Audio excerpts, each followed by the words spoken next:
웨슬리 회심 주일로 지키고 있습니다. 웨슬리는 감리교의 창시자입니다. 저희가 매년 웨슬리 회심 주일을 지키는 것이 단순히 감리교의 창시자이기 때문은 아닙니다. 웨슬리는 영국의 성공회의 신부 출신입니다. 왜 웨슬리가 감리교의 창시자가 됐냐라는 겁니다. 웨슬리 자신은 성공회에서 분리를 평생에 걸쳐서 거의 주장하지 않았습니다. 예배도 오전에 드리는 주일 예배하고 저녁 예배 사이에 성공회에 방해가 되지 않는 시간을 정해서 체프실에서 예배를 드리는 걸로 시작을 했을 정도로 처음에 특별한 새로운 종파를 만들기 위해서 시작한 것이 아닙니다. 그럼에도 불구하고 이렇게 기독교의 메인 교파 중에 하나로 발전하게 된 것은 웨슬리 목사님께서 다른 모든 사람들에게 성령의 삶, 변화된 삶이 어떤 것인가를 보여줬기 때문에 하나의 커다란 흐름을 만들어낸 겁니다. 웨슬리 회심 주일을 지킨다라고 할 때 중요한 건 감리교의 시초고 창시자이기 때문에 우리도 감리교의 후예이기 때문에 드린다라는 것이 아니라 어떻게 하면 우리도 진정한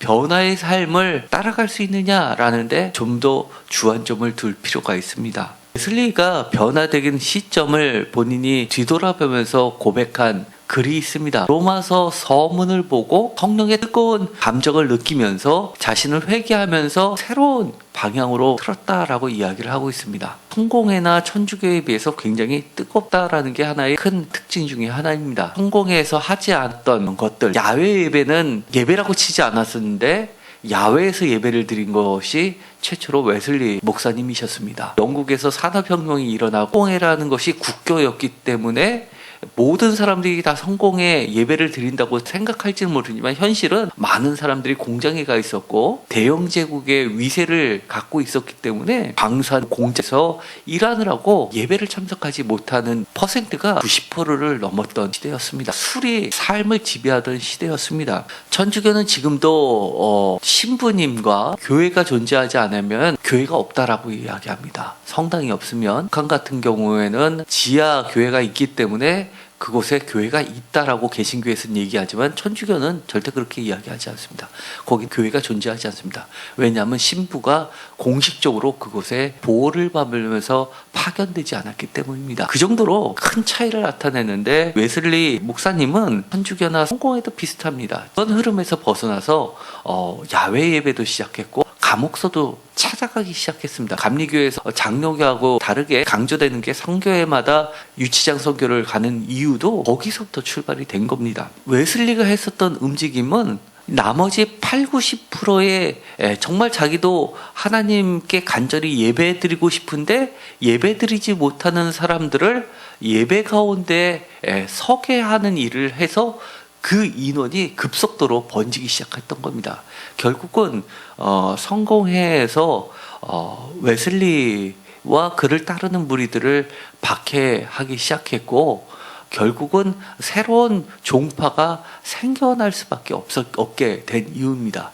어떻게 보면 추방 비슷하게 되는 상황까지 몰렸기 때문에 그 성공회에서 더 이상 있을 수가 없었기 때문에 감리교라는 것이 자연스럽게 생긴 거였습니다. 본인은 성령의 운동에 거절할 수 없었고 그러한 움직임이 영국을 시작으로 해서 미국으로 건너가게 되고 미국에서 다시 한국으로 오게 되고 결국은 모든 전 세계 감리교가 아주 굳건히 서게 되는 일들을 하게 됐습니다. 또 한 가지 특징은 감리교는 감독제입니다. 성경에도 감독이라는 것이 있죠. 웨슬리가 주장했던 이 감독의 기능이라는 것이 우리가 오늘날의 감리교에서 벌어지고 있는 그런 감독이 아닙니다. 심지어 최초의 감독이 세워진 것은 웨슬리가 아니라 미국으로 웨슬리의 후예가 미국으로 건너가서 신앙의 자유를 찾기 위해서 미국으로 건너가서 거기서 자기네들이 총회를 열고 미국에서 감리교 중에서 제일 윗사람을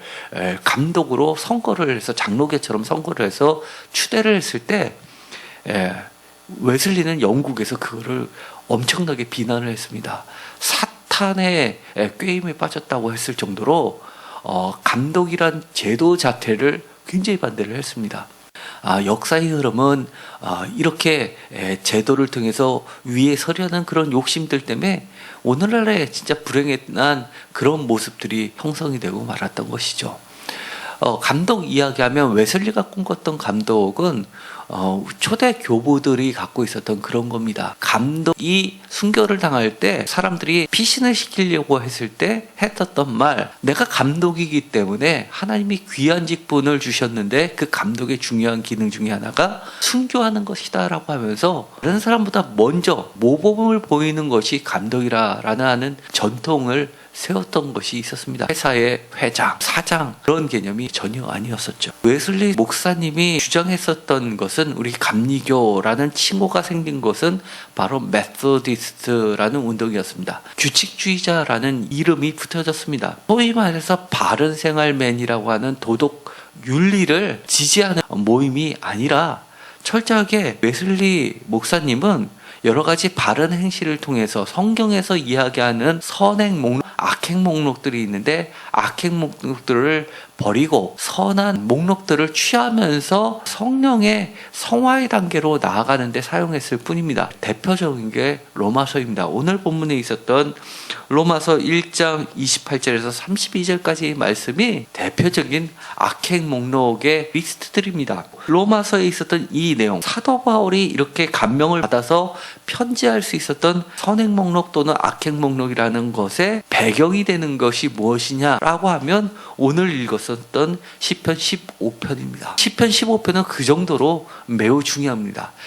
제목은 시편 15편의 다윗의 시라고 되어 있습니다. 1절에 여호와여 주의 장막에 머무를 자 누구며 주의 성전에 사는 자 누구리까? 라고 질문 형태로 되어 있고 2절에 정직하게 행하며 공의를 실천하며 그의 마음에 진실을 말하며 그의 혀로 남을 허물하지 아니하고 그의 이웃에게 악을 행하지 아니하며 그의 이웃을 비방하지 아니하고 그의 눈은 망령된 자를 멸시하며 여호와를 두려워하는 자들을 존대하며 그의 마음에 소원한 것은 해로울지라도 변하지 아니하며 이자를 받으려고 돈을 구워주지 아니하며 뇌물을 받고 무지한 자를 해하지 아니하는 자이니라고 하면서 악행 목록, 선행 목록을 열거하고 있는 것에서 출발을 한 겁니다. 10가지로 기록이 되어 있습니다. 사람의 손가락이 10가지죠. 그래서 가르칠 때 하나하나 꼽으면서 이 목록들을 외우기 쉽도록 했던 겁니다. 한마디로 교과서처럼 쓰였던 시편인 겁니다. 맨 마지막 절에 이런 일을 행하는 자는 영원히 흔들리지 아니하리라 라고 끝나고 있는데 15편에 보면 다른 시편들하고 무척 다르다는 것을 느끼게 됩니다. 다른 시편들은 고난을 받고 하나님께 간구하고 고난이 해결되든 해결되지 않든 하나님을 증거하고 찬양하는 것으로 끝나게 되는데 이것은 그런 내용이 아니라 출애굽의 10계명처럼 교훈을 전달하는 것으로 끝나고 있다는 겁니다. 많은 부분을 그것에 할애하고 있습니다. 1절 보면 여호와여 주의 장막에 머무를 자 누구오며 주의 성산에 사는 자 누구오리까? 라는 질문을 2절 앞에 배치했다는 겁니다. 사실 이 15편이 특이하다고 하는 것은 이 15편이 이렇게 성전에 들어오는 사람들을 향해서 문지기가 또는 문지기 옆에 제사장이 질문을 하고 그에 대한 대답을 2절부터 회중이 하면서 성전에 들어갔던 시편이라는 겁니다. 제가 만약에 저 성전 입구에서 서서 여호와여 주의 장막에 머무를 자 누구오며 주의 성산에 사는 자 누구입니까? 라고 하면서 정직, 공의, 진실, 혀로 허물하는 것, 이웃을 비방하는 것, 망령된 자를 멸시하고 여호와를 두려워하는 자들을 존대하며 서운한 것은 해로울지라도 변치 아니하고 이자, 뇌물 등의 문제를 거론하면서 이런 것들에 대해서 하나도 결격 사유가 없는 사람들만 성전에 들어오는 것을 허락한다고 칩시다. 과연 얼마나 많은 사람이 이 성전의 문을 통과할 수 있을까요? 그렇기 때문에 이 15편은 매우 특이한 겁니다. 그래서 이 15편과 함께 있는 것이 시편 24편 4절도 마찬가지입니다. 시편 24편 4절에도 보면 목록들이 나오는데요. 손이 깨끗하며 마음의 청결하며 뜻은 허탄한 데 두지 아니며 거짓 맹세하지 아니하는 자더라. 그러면서 4가지로 이야기를 여기선 하고 있습니다. 사방이라는 것이 온 세계를 상징하듯이 4개로서 압축해서 이야기하지만 보다 중요한 게 바로 그 바로 앞에 여호와여 2절에 산에 오를 자 누구며 그의 거룩한 곳에 설 자가 누구입니까? 라고 하면서 이 15편의 이야기한 형식을 그대로 따르고 있다는 겁니다. 이것도 문답 형식으로 하나님의 전에 들어올 때 이것을 점검했던 시편에 해당하는 겁니다. 그렇기 때문에 이 시편 15편과 24편은 매우 독특하면서 중요한 시편이라고 할 수 있습니다. 여러분들도 주의 성전에 들어올 때 이렇습니까? 이 10가지를 또는 4가지를 아니면 바울서실에 나와 있는 것처럼 로마서에 나와 있는 것들 그런 것들을 다 지키고 있습니까? 제가 주보에다 이렇게 실어놨습니다. 왼쪽에 보면 사도 바울을 통해 제시된 모든 악독의 종류를 써보십시오 라고 했는데 이곳에 보면 바울 서신이라고 할 수 있는 것들이 이렇게 많이 있습니다. 오늘 주일날 이것을 다 이야기는 하지 않고 이것은 수요 예배 때 제가 하도록 하겠습니다만 여러분들께서도 이것을 일일이 다 찾아보시면서 한번 꼭 써보십시오. 악독 목록 말고도 그 옆에 선행 목록이라고 해서 좋은 것들을 또 한번 적어보십시오. 그렇다 보면 하나님을 찾는 자들은 이래야 된다는 것을 우리가 느끼게 되는 겁니다. 마치 웨슬리 선생님이 감리교 운동을 벌이실 때 어떤 규칙들을 하면서 규칙을 지키라고 하나의 율법처럼 그렇게 계속 항목들을 만들어낸 것이 아니라 보다 중요한 것, 하나님께서 원하시는 성화의 삶이 쫓아가다 보니까 성경에 써 있는 여러 가지 악행들을 멸하고 성령님께서 요구하시는 선행들을 쫓아가려는 운동이 바로 감리교 운동이 되었다는 것을 기억할 필요가 있습니다. 어떤 사람은 이렇게 이야기합니다. 정말 이런 것을 한 번에 쫙 정리를 해가지고 보기 좋게 한 곳에다 써놓지 사방팔방 어떨 땐 10가지, 어떨 때는 4가지, 어떨 때는 뭐 20 몇 가지 이런 식으로 다 벌려놔서 이것을 하려면 다 찾아봐야 되고 좀 힘들다 이러시는 분이 있습니다. 우리가 교과서에 시험 치듯이 그렇게 좀 깔끔하게 정리돼서 이렇게 쫙 되면 얼마나 좋을까. 만약에 그렇게 한다면 어떻게 될까요? 그것이 가지에 가지를 쳐서 유대교에서 이야기하는 율법이라는 것 613개 이렇게까지 가지 않겠습니까? 시편 15편 1절에 이야기했던 것을 드러내는 말이 로마서에서도 있다는 겁니다. 시편 15편 1절이 중요한 이유는 2절부터 나오는 여러 가지 선행 목록과 악행 목록들을 이야기하는 것에 근원이 되고 있는 것이 바로 여호와께서 주의 성산에 또는 주의 장막에 계시는데 성전을 찾는 사람들도 바로 그런 여호와와 함께 머무를 수 있기를 원하면 또는 있게 되기 위해서는 이러하다는 것을 이야기하는 겁니다. 다시 이야기하면 우리의 눈의 초점이 여러 가지 목록들에 집중하기 이전에 이것을 하나의 가지요 열매라고 하면 그 뿌리에 대한 시선을 집중하는 것이 먼저라는 겁니다. 우리가 주의 장막에 머무르려면 주의 성산에 함께 한 여호와와 살려는 것을 붙잡는 사람들은 성령님에 의해서 자연스럽게 그 목록들을 우리가 지켜나갈 수 있다는 것을 암시하고 있고 로마서에 와서 보다 구체적으로 이야기를 하고 있는 겁니다. 로마서 1장 28절을 표준세 번역으로 다 같이 읽겠습니다.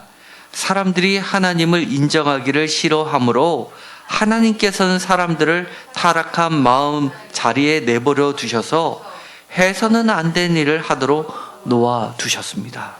29절부터 이야기하는 것들이 있습니다. 예를 들어서 온갖 불의와 악행과 탐욕과 악의로 가득 차 있으며 시기와 살의와 분쟁과 시기와 적으로 가득 차 있으며 수근거리는 자요 중상하는 자요 하나님을 미워하는 자요 불선한 자요 오만한 자요 자랑하는 자요 악을 꾸미는 모략꾼이요 부모를 거역하는 자요 우매한 자요 신의가 없는 자요 무정한 자요 무자비한 자입니다 라는 이것을 하나님을 인정하기를 인정하기를 싫어하기 때문에 우리의 인간들의 타락한 마음 때문에 이렇게 된다는 겁니다. 이것이 매우 중요합니다. 반대로 29절과 30절, 31절에 이야기하는 것들을 지키려면 열심히 노력해서 그 항목을 다 어떻게 다 지키겠습니까?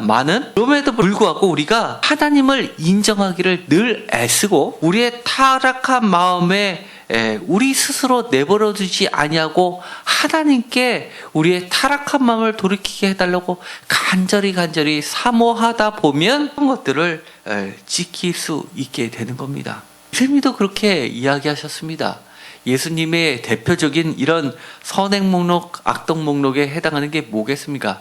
대표적인 게 산상수훈입니다. 또 여러 가지가 나오게 됩니다. 예를 들어서 악한 사람들하고 종교 지도들하고 논쟁하는 것 가운데 바리새인들하고도 논쟁하는 것 가운데 이혼의 문제 같은 것을 이야기할 때 모세는 이혼 증서를 써주라고 하지 않았습니까? 라고 마치 규칙을 가지고 율법을 가지고 대드릴 때 하나님의 본뜻이 뭔지를 예수님은 밝히셨습니다.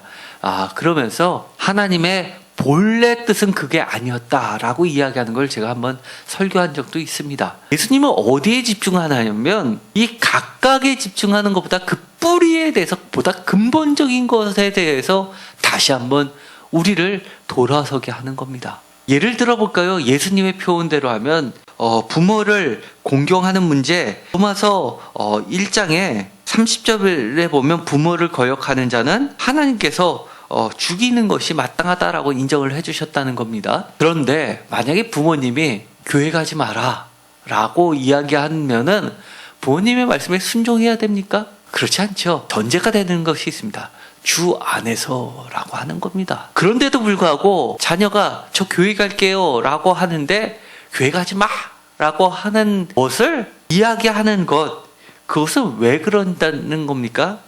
마음에 하나님 인정하기를 싫어하기 때문이라는 겁니다. 그렇기 때문에 우리가 항목 항목을 평가하고 이것의 본뜻이 무엇인지를 분별하는 것이 굉장히 중요한데, 분별할 때 우리가 반드시 잊지 말아야 될 것은 15편 1절에서 이야기한 것, 또는 로마서 1장 28절에서 이야기한 하나님의 본의, 그것을 놓치면 안 된다는 겁니다.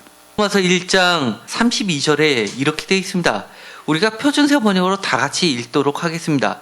그들은 이와 같은 일을 하는 자들은 주어야 마땅하다는 하나님의 공정한 법도를 알면서도, 제가 주보에다 실어놨습니다. 자기들만 이런 일을 하는 것이 아니라 일어난 일을 저지르는 사람을 두둔하기까지 합니다. 어떻게까지 한다고요? 이런 일을 하는 사람들을 두둔하기까지 한다고. 악이 멈추는 게 아니라 더 나아가고 있습니다. 교회 갈게요 라고 이야기하는 자녀의 말을 부모가 안 돼 라고 이야기했지만 그 옆에서 다른 형제들이 나타나서 왜 부모의 말을 안 들어? 그렇게 하면 안 돼 라고, 어머니 말씀이 맞잖아 라고 두둔하는 것일 수도 있는 겁니다. 하나님의 말씀을 마치 율법을 지키는 것이 하나님의 원하는 것이 아니라 그 이면에 가려진, 깊숙이 가려서 왜 그런 말들을 하는 것이며 왜 그런 이야기들이 나오는 깊은 것까지도 또 계시는 성령님의 말씀에 귀를 기울여야 된다는 겁니다. 다시 한번 15편 1절을 우리가 읽을 필요가 있습니다. 여호와여, 주의 장막에 머무를 자 누구며 주의 성산에 사는 자 누구입니까? 라고 질문하는 것에 우리는 이렇게 대답해야 되는 겁니다. 네, 저도 여호와와 함께 머물고 여호와와 함께 살기 위해서 애쓰며 살겠습니다. 그 구체적인 모습들은 이렇게 나의 삶의 가운데서 실천하면서 살겠습니다 라고 뿌리가 바르면 열매도 바를 수밖에 없다는 것을 나타내면서 하나님께 영광을 돌리는 삶을 살겠다고 우리가 결단하고 행동한다는 겁니다. 그렇기 때문에 예수님도 주여 주여 하는 자마다 다 하나님의 나라에 들어갈 수 없다라고 이야기한 이유가 되는 겁니다. 우리가 웨슬리 회심주의를 지키면서 우리가 다시 한번 본질로 돌아가는 것을 놓치지 않았으면 좋겠습니다. 뭐 여러 가지 중에서 내가 올해는 이걸 지켜야지. 나는 요번에 이걸 했지. 이러면서 내 스스로가 나는 이만큼 의로움의 단계가 1도부터 10도라면 작년에 1도 했으니까 나는 요번에 2도를 올라갔어. 마치 태권도에서 노란 띠 다음에 파란 띠 나중에 빨간 띠 내가 검정 띠 쳐야지라고 생각하는 그 순간 주의 장막에 머무는 자와 주의 성산에 사는 자 여호와와 함께 사는 자하고 오히려 더 거꾸로 멀어질 수도 있다는 것 기억하시기 바랍니다. 무서운 말입니다. 본질을 놓쳐서는 안 됩니다. 예수님은 이렇게 이야기하는 겁니다. 너희의 착한 행실을 보고 다른 사람들이 하나님께 영광을 돌리게 된다 라고 이야기하는 것은 그 이전에 말씀하셨던 산상수훈에서 이야기하셨던 여러 가지 마음의 문제, 본질적인 하나님과의 관계 때문에 사람과의 관계를 온전하게 실천하는 것들에 대해서 강조하신 것들입니다. 여기 제목에 다윗의 시라고 되어 있습니다. 다윗의 시대에는 예루살렘 성전이 없었습니다. 1절에 보면 조금 이상한 게 있습니다. 여호와여 주의 장막에 머무를 자 누구며 주의 성산에 사는 자 누구리까? 장막, 주의 성산이라는 단어를 보면 성전이 없었으니까 다윗이 이야기한 게 당연하다라고 생각하시는 분들이 있을 겁니다. 그런데 제가 전에 시편 서론을 하면서 이 앞에 제목을 다룬 것은 다윗이 저자라는 것을 이야기하는 것이 아니라 그것이 석의 주석, 최초의 주석이라고 이야기했습니다. 특별히 주의 장막과 주의 성산, 곧 주의 성전이 세워지기 이전의 단어를 굳이 선택한 이유가 있다는 겁니다. 우리가 모세의 장막하면 모세의 장막이 떠오릅니다. 천막이라고 했죠. 모세 시대 때는 이 천막 둘레에서 일정한 거리를 뛰고 그리고 나서 이스라엘 사람들이 사방에 나눠서 진을 치고 머물렀습니다. 일정한 거리를 두었다는 거죠. 그런데 여기에 보면 그거와는 다르게 주의 장막에 머무르고 주의 성산에 산다고 이야기했습니다. 다시 이야기하면 주의 장막과 머무를 수 있는 공간이 그 옆에 있고 함께 살 수 있는 공간이 따로 있다는 이야기를 하는 겁니다. 부속 건물이 있다는 겁니다. 부속 건물이 있는 시대는 사실은 예루살렘 성전이 세워진 시대입니다. 예루살렘 성전 주변에 부속 건물들이 있어서 순례자들이 거기에 함께 머무를 수 있었던 겁니다. 성전 안에 지금처럼 우리가 예배실에서 예배드리면서 거기서 자면서 또 철야도 하고 하는 그런 개념이 아니라 부속 건물에서 있었던 겁니다. 그런데도 불구하고 중요한 것, 성전이라는 말을 빼고 주의 장막, 주의 성산이라는 표현을 통해서 예루살렘 성전 시대가 아니라 광야의 시대를 상징하는 장막이라는 단어를 선택해서 보다 본질적인 것을 이야기하는 겁니다. 성전처럼 눈에 보이는 외형적인 것에 이야기하는 것이 아니라 어려웠어도 하나님과 같이 동행했던 그 광야의 시대에 하나님과 함께 살았던 사람들을 의미하고 있다는 겁니다. 우리도 성전에 와 있지만 건물을 찾아왔지만 보다 본질적인 거, 예배를 통해서 우리가 정말 하나님과 살고 하나님과 임마누엘 하면서 하나님과 함께 머무를 수 있다는 그 핵심을 다시 한번 붙잡아야 된다는 겁니다. 그게 뭡니까? 한마디로 웨슬리 목사님이 강조했던 성령 운동 아니겠습니까? 성령은 우리를 하나님과 동행하게 만들고 또 하나님이 기뻐하시는 것을 우리가 알지도 못하는데 탄식하며 기도하게 하시고 결국은 우리를 완전한 성화까지 이끄시는 겁니다. 그렇기 때문에 때로는 하나님의 말씀이 우리가 따르기 엄격해도 우리는 그것을 붙잡아야 됩니다. 그의 눈은 망령된 자를 멸시하며 여호와를 두려워하는 자들 존대하며. 우리가 이렇게 살기는 쉽다고 생각하시는 분들이 계십니다. 실제로 보면 이거는 실천하기가 매우 어려운 겁니다. 예를 들어서 만약에 망령된 자를 멸시하는데 그 사람이 내가 가장 아끼는 사람일 경우에는 어떡합니까? 그럴 때는 갑자기 돌변해서 하나님께서, 예수님께서 이웃을 사랑하라고 했으니까 하나님의 말씀을 어디서 한 구석에서 떼가지고 그것을 마치 하나님의 본의인 것처럼 눈 감아주고 놔둬야 되겠습니까? 우리가 구약 성경을 읽을 때 특히 시편을 계속해서 반복하는 것이 있습니다. 심판에 대해서 이야기합니다. 그런데 제가 지난주 주보에다가 싫지는 않았지만 블로그에다는 실어놨습니다. 다 못한 것은 제가 블로그에다 글자를 좀 몇 개 남겨놓는데 그렇게 표현한 것이 있습니다. 심판과 구원은 동전의 양면입니다 라는 말을 썼습니다. 동전의 양면이라는 것은 같은데 표현법이 다르다는 이야기입니다. 심판을 이야기하는 이유는 지금 내가 심판받을 위치에 있는데도 불구하고 그것을 돌이키기만 하면 나에게는 바로 심판이 아니라 구원으로 바뀔 수 있다는 겁니다. 그래서 우리가 좌표를 설정하는 것이 있는데 그것이 바로 이처럼 악행 목록, 선행 목록들입니다. 악행 목록들에 대해서 침묵하지 아니하고 그것이 악하다라고 선언을 함으로써 우리가 다시 선으로 돌아갈 수 있는 좌표가 생기는 겁니다. 그래서 웨슬리 목사님은 이렇게 얘기했습니다. 율법도 선하다라고 이야기한 겁니다. 왜냐하면 율법이 하나님으로부터 왔기 때문입니다.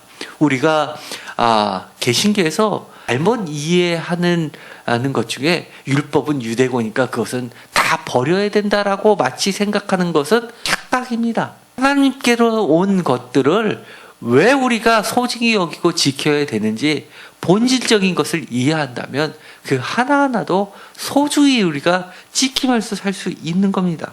이 시편 15편에서도 그런 흐름이 있습니다. 매우 심한 말을 했습니다. 그럼에도 그런 말을 할 수 있는 이유는 들었을 때 결국은 무서우니 두려우니 돌아서서 참된 구원을 이루라라는 다른 표현일 뿐인 겁니다. 그렇기 때문에 우리가 오늘 이야기하는 것 15편 1절과 마지막에 우리가 영원히 흔들리지 아니하면서 임마누엘 할 수 있는 그 비결, 여호와와 함께 살며 여호와와 함께 머무를 수 있다라는 믿음 그리고 신뢰, 그것을 굳게 붙잡는 겁니다. 그것은 누가 그렇게 할 수 있습니까? 많은 실패를 거듭했습니다. 예수님께서 약속하셨던 성령을 우리에게 주셨기 때문에 우리가 가능한 겁니다. 불가능하다고 이야기하지 마십시오. 교회 오면서 뭐 그렇게 강조하지 마. 왜냐하면 사람들은 안 변해 라는 얘기 하지 마십시오. 안 변한다고 이야기하는 순간 망령된 자요, 하나님을 멸시하는 자가 되기 때문입니다.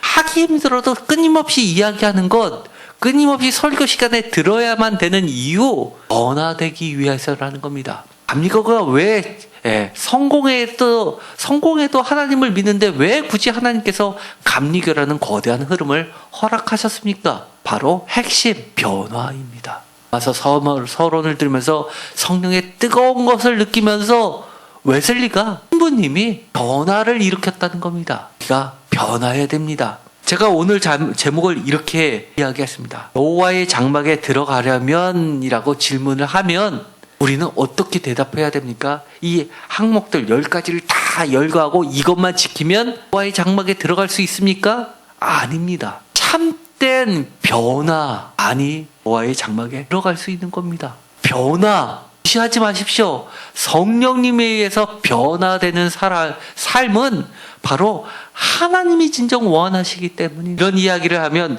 비난하지 말라고 그랬는데 왜 비난해? 라고 하지 마십시오. 이것은 내가 변화를 일으켜야 되는 사항이구나 라고 하면서 망령되게 딱 꼬집어서 지금 성경에서 무슨 소리야? 이웃에게 악을 행하지 말고 남의 허물치 아니하라고 그랬는데 너는 왜 그걸 끄집어내서 허물을 얘기해? 라고 이야기하지 말라는 겁니다. 그래서 진짜 이야기하는 이유, 남을 비방하고 욕하기 위해서입니까? 아닙니다. 사람들이 참된 변화를 일으켜야 되기 때문에 신앙의 동력자들의 말에 대해서 귀담아 들고 그렇지 라고 하면서 하나님이 기뻐하시는 모습으로 우리가 변하려고 그렇게 애를 써야 됩니다. 그렇지 않다면 이렇게 15편 1절에 성전에 들어오는 사람한테 질문할 이유가 뭡니까? 사람이 듣든 말든 설교 시간에 선포만 하면 끝나면 될 것을 그렇지 않다는 겁니다. 지금도 하나님이 우리에게 원하시는 한 가지, 끊임없이 다른 표현을 가지고 이야기하지만 진정으로 이야기하시는 것은 변화해라, 변화해라. 우리는 이 부분에 대해서 하나님의 음성으로 듣게 되기를 간절히 소원합니다. 기도하겠습니다. 주님의 성산을 들어갈 때 하나님께서는 어떤 곳에서는 10가지로, 어떤 곳에서는 4가지로, 그리고 바울서신에서는 몇십 가지로 확대돼서 이야기를 하십니다. 그러나 그 모든 것을 지키냐 안 지키냐보다 더 중요한 하나님의 마음, 하나님께서 우리와 임마누엘 하시면서 우리를 요동치지 않게 붙잡아 주시면서 영원히 하나님과 함께 살게 하시기를 원하시는 것, 우리의 마음이, 우리의 하나님에 의해서 다스림을 받은 진정한 영이 참된 변화를 일으키기를 하나님은 원하십니다. 성령님 도와주셔서 이 웨슬리 회심 기간을 통하여 우리가 진정한 변화를 일으키게 하여 주옵소서. 성령님이 기뻐하시고 하나님이 우리의 삶과 임마누엘 하시도록 진정한 변화가 일어나게 하여 주옵소서. 예수 그리스도의 이름으로 기도드렸습니다. 아멘.